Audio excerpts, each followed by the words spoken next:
got a father and son duo with me now, Spencer Marcus, his dad, Brian. Thank you guys so much for joining me today. Yeah, no problem. Spencer, I got to say, I feel like anytime you get introduced, it's the first thing people say, but first ever Barnstormers player sign. Does that get old hearing that, or is that kind of like a flex for you? No, I doesn't think it gets old. It's kind of not really a flex either. Just kind of something to be known for. It's kind of nice just to hear that. It was a special moment in my life, so I think it's cool to be remembered that by. And how are you finding the second season versus the first season?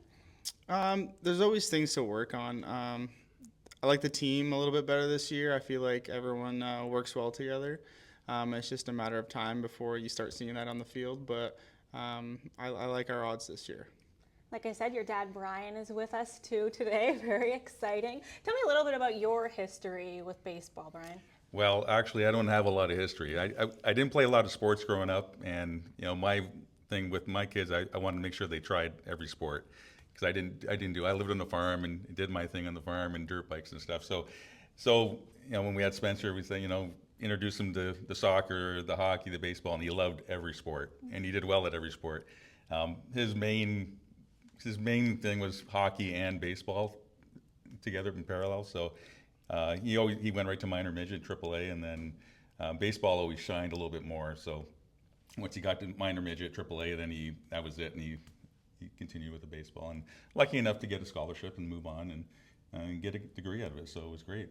Yeah. So what's it like for you? And a lot of people who have kids in sports, they don't get to have their kid close to them. They're either traveling or they're playing somewhere else. So what's it been like for you to have that experience and to see him play and kind of be a hometown favorite, a hometown hero in front of 900 hometown fans every single game? Yeah, so one of the things when he went to New York, New York, the first year he was there, COVID hit. So baseball was canceled. He missed a season. We didn't see any baseball.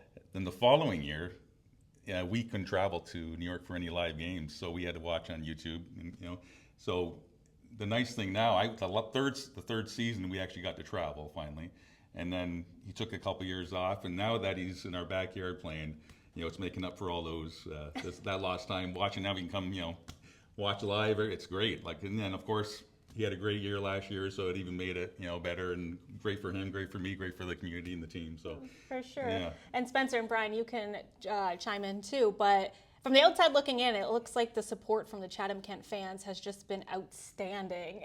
Is that how you feel going in game to game?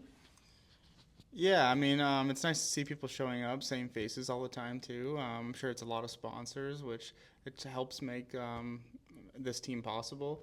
And like all the stuff that we get and the facilities we get to use, like it all comes together in the end, which is pretty cool to see.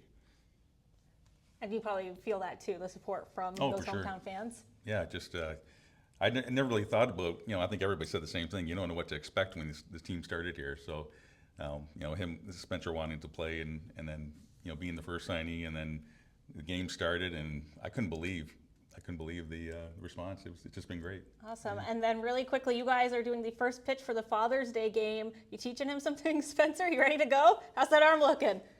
I don't know. We threw a lot in the backyard, so I think he's ready. Can't wait to see it. Well, thank you guys for joining me. Can't wait to see the first pitch. And happy Father's Day.